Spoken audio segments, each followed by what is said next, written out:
So it's the time and the opportunity now to set our hearts on the Dhamma. Today is the 30th of September 2020, the last day of this month. And in just 2 days, it will be the end of the monastic rains retreat, the Pawarana or invitation day. And this retreat has 90 days in total. And if throughout this rains we've been devoted to the practice, then we should have gained some knowledge and understanding in the Dhamma. And we should have gained quite a lot. Because this period, it's not a small amount of time. But even so, it's reaching the end of the rains, but we should still practice further outside of this retreat. Because this knowledge into the Dhamma and understanding the Dhamma, it happens independent of this rains retreat. It can happen both inside and outside of this time. Because the Dhamma is timeless, just like we chanted before. And there are many benefits to the Dhamma in this way. So those who practice following the Dhamma and seeing the Dhamma are those who have practiced well, those who have practiced directly, insightfully, and those who practice with integrity. And these are the sadhakas, the disciples of the perfectly awakened Buddha, those who know the Dhamma. And so this Dhamma can fruit or blossom without any limits in terms of time. If we're talking about a fruit tree, however, that only gives fruit in line with seasons. And some trees, they don't fruit every year. In some years, there may be a lot of fruit. Some years, just a little bit of fruit. But whenever we practice the Dhamma, this arises following causes and conditions. If our mindfulness is good, if our samadhi is well grounded, then this will lead on to wisdom. So when we have this sati, mindfulness, and samadhi, then there'll be a lot of wisdom coming up as well that will take us to understand into causes and effects. We'll see, however, that when our minds receive a sense impression, if there's mindfulness there, then our wisdom should be on top of it as well. We'll then be able to contemplate in a way that we understand these sense impressions clearly, and we can put them down, let them go.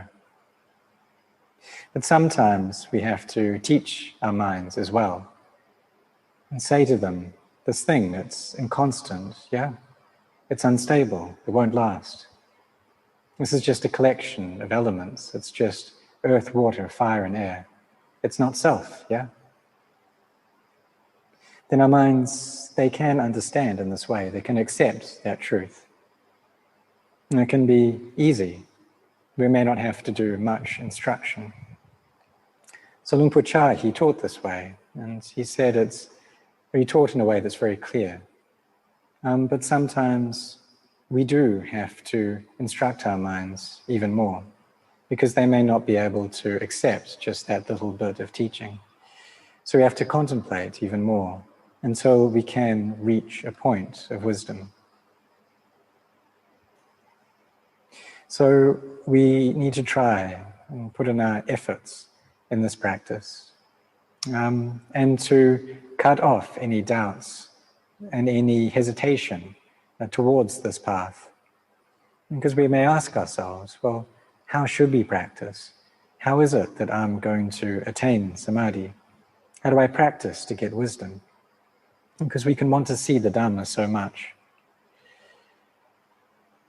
But if we ground our minds and we practice this way, this path that the Buddha taught, and do this without stopping, And that will take us to seeing the Dhamma for sure.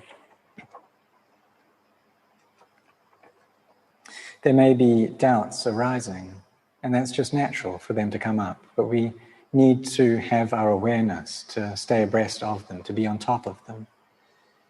Because when our mindfulness is weak and there's no collectedness of heart, then these doubts can really play around with us, mess around with us.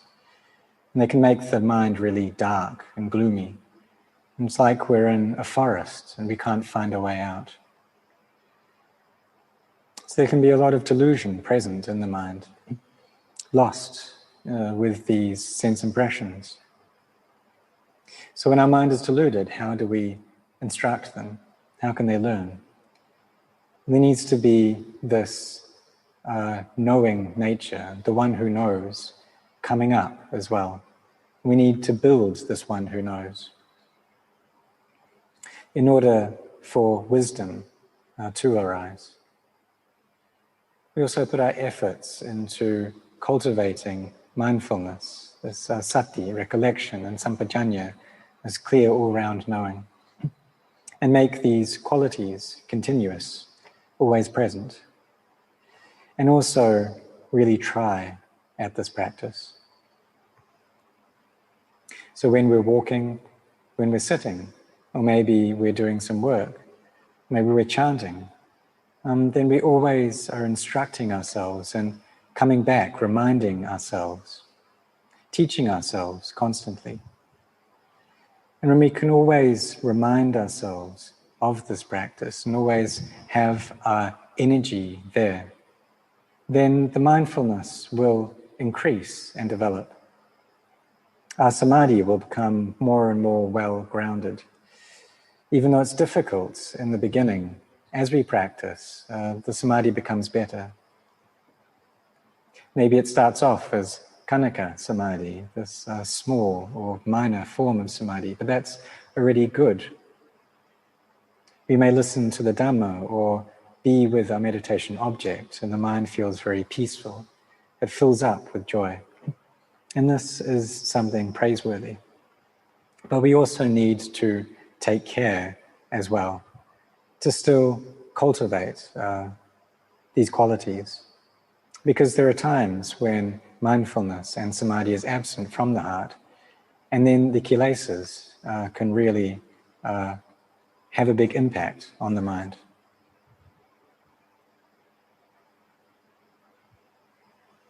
So maybe the mind will get into depressed states.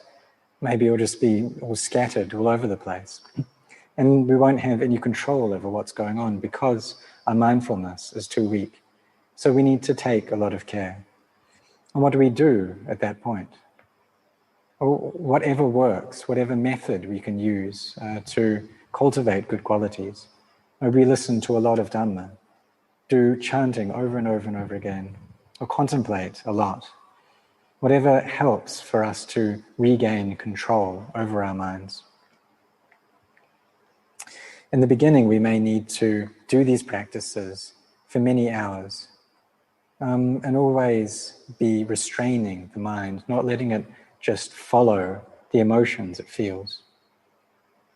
There may be a lot of aversion or annoyance coming up, but we shouldn't let that disperse outwards to other people, but rather come back and look at our own minds, look at ourselves.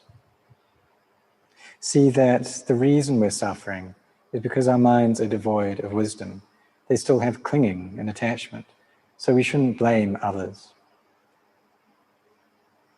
If we live in a family and we have these emotions of being aggravated, being irritated, and we allow our minds to just follow that, then that will cause chaos to arise in our families.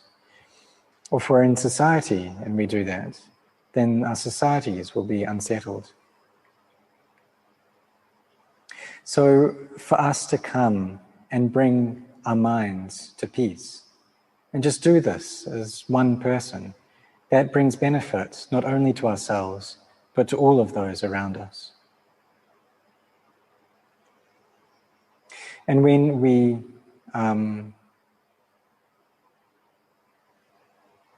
so then we gain knowledge from this practice.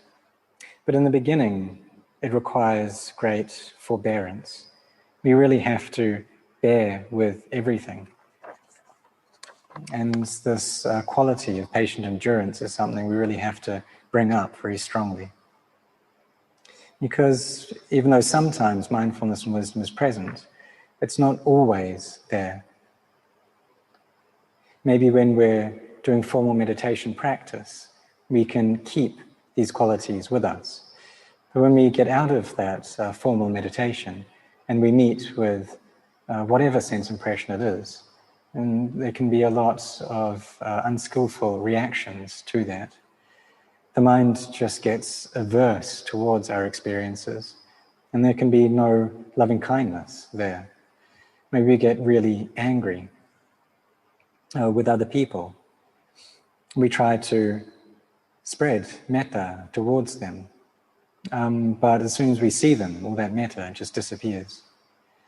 Therefore, when we practice cultivating loving kindness, we need to do it to ourselves first, and only to those who are annoying to us later. When we train our minds to get better at the practice, to grow higher, then our ego, our sense of self-importance reduces. So the Kruba Ajahns, they taught for us to consider ourselves like a foot wiping rag. And this is how Luang Por Man taught, to see that oneself just doesn't really have much of any value. And just like a cloth that one uses, an old cloth to wipe feet. And anyone can come and use that cloth, or they can wipe their feet with it, they can go and wipe the floor with it. This is teaching us to have no self. Because if we consider ourselves to be someone who's very important, someone very high up, then this means that a sense of self has a lot of kilesa behind it. When people blame me, when they insult me, there's always this me there. There's always ego behind it. So therefore we should train our minds and take good care around them as well. Because sometimes our minds have little samadhi and no wisdom. So at that time we need to develop this quality of sila, especially. Taking care around our speech so that we don't get involved with untruthful speech, with harsh speech, or with gossip or slander. Because if we say something that's very harsh or untrue, then not only do we suffer, but other people suffer as well. And if wives and husbands habitually speak in this way, then there'll be a lot of difficulty and suffering in that relationship. And with us practitioners, if we get involved in unskillful speech, then we just waste this opportunity. So we take care of our words, of the things that we say. And this means that we're practicing in the correct way. And have a lot of forbearance, endurance. This is a quality we need to bring up a lot in the beginning. If the mind is proliferating greatly, we can ask ourselves, where is this coming from? We don't want our mind to be thinking, so why is it going and thinking in this way? We don't want for it to be involved with ill will, so why are we getting all these thoughts of harming others? And tell ourselves this isn't the way of practice. We are people who want peace in the heart. And so when we restrain or collect our actions of body and speech within the bounds of sila, then there'll be energy arising in the heart. Sometimes we may not have the intention to cause harm, but still our actions are a cause of suffering. When any sense impression comes up, we need to take great care over our minds, having mindfulness, looking at our own hearts, teaching ourselves, not allowing the mind to get involved in liking or disliking. And this will give us confidence in the path of practice. We'll see that this path of practice does lead towards Magga, Phala, Nibbana. In the beginning, we need to contemplate a lot, however, and through this contemplation to firmen and strengthen our samadhi. And also use a lot of forbearance as well. Maybe we'll get to a point where when we sit in meditation, the mind will drop into Upacara Samadhi. But when we open up our eyes and get up, then it feels like almost all of that energy, all of that collectedness has left the heart. And every emotion, every sense impression pierces our minds. Whether it's greed, hatred, or delusion, this all floods into the mind because it's absent of this quality of collectedness. So we need to contemplate a lot at that point, to be very careful, to try and gather our minds in, use whatever method works to bring about awareness and samadhi. Carrying on doing this until when we sit in meditation, there's a sense of ease. When we walk, we feel relaxed and comfortable. Even so, when we stop this formal practice, then these sense impressions can come in. It's difficult, but we have to endure with it, carrying on practicing until our mindfulness and our collectedness of heart does improve. It gets stronger and stronger until it turns into something that's quite amazing. And we'll see the results of the practice clearly for ourselves. When the samadhi drops to an even deeper level, and we come out of that samadhi, but we can still maintain a good sense of collectedness. And we're able to govern our minds better than we were before. The heart feels very light. And whether we're doing sitting meditation or walking meditation, we can sustain our samadhi. We come to sit again, and there's great joy in the mind. The factors of samadhi all come together. This vitaka, vichara, piti, sukha, ekaggata. The mind gathers into one point. It's very still here and very quiet as well. It's like the pendulum of a grandfather clock that's not swaying anymore. There's no thoughts going on, and it's very peaceful. Sometimes practitioners may get the impression, however, that when the mind is still in this way, it's devoid of wisdom. But there's great happiness there in the heart, great joy, which does lead on to wisdom. We need to be careful, however, with the stillness, because sometimes the heart can be very still, but also very dull and sunken. So if there's stillness, but there's also a sunken quality, that means is that the heart has fallen into depression and sadness. There also needs to be a fullness, a nourishment of the heart as well. And if we've felt that, then we can compare these two states. We know what the heart is like when it's filled up with joy, when it has merit infusing the heart. And we know what it's like when the heart is devoid of merit. So this practice and this training, really what it is a fight between wisdom and ignorance, avidya. We'll see that avidya causes us to suffer, but our wisdom causes us to feel joy and brightness. When our mindfulness gets better, then slowly we'll start gaining victory over this ignorance. This ignorance that has been engulfing our minds for such a long time. The mind will gather towards emptiness. We may see these bodies, contemplate them as just being a heap of elements, or something that's unattractive, or that they're anatta, not self.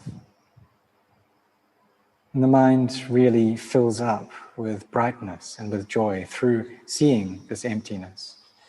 And this is the path of wisdom, cultivating and fruiting in emptiness. But this emptiness, it's not just present when we sit.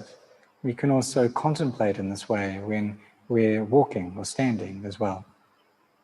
So contemplating the body as being a heap of elements, we can also see it then break down from that point, see it break up into anatta. And here knowledge arises. And this is the beginning of us seeing the Dhamma, slowly, little by little.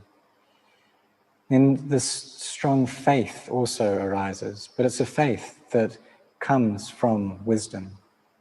Initially, it's just a belief, but as we carry on practicing, the faith is informed with wisdom, arises from wisdom. And when we have this panya caring for our minds, then our practice will develop significantly. Maybe we try to stay with the meditation word Buddha all day, but the mind can be really bored with that practice. So instead we should use our wisdom faculty, asking ourselves questions and allowing our minds to answer those questions. Asking, is this really me? Is this them? Sometimes we don't remember someone's name. And why is that so? We see them, we used to know their name, but that's just gone. And that's because they don't really have a name. If faculties or if the memory function of our brain isn't working so well, then people's names just won't arise. But when that memory does come up, then suddenly their name appears. So we see that it's just conventional in this way. All labels that we give things, whether it's male or female, old or young, these are all just conventions. They're all anatta, they're not actually real, they're not really there. As we carry on contemplating like this, then eventually we'll see that all things are just conventions in this way. We keep going until our mindfulness is strong enough so that we don't attach to any of these, but we're aware of everything that's going on in the mind, not allowing our minds to fall into liking or disliking, keeping them in this still and centered state, contemplating until there's a clarity to our inner vision. And when there's this clearness there, the mind then empties out. And what's that like? Well, there's so much joy and happiness in that state. It's like we've tasted a delicious bit of food. We've tasted the flavor of the Dhamma. So this flavor of the Dhamma is pure emptiness. When our minds are full, they're joyful, then we'll understand what that's like.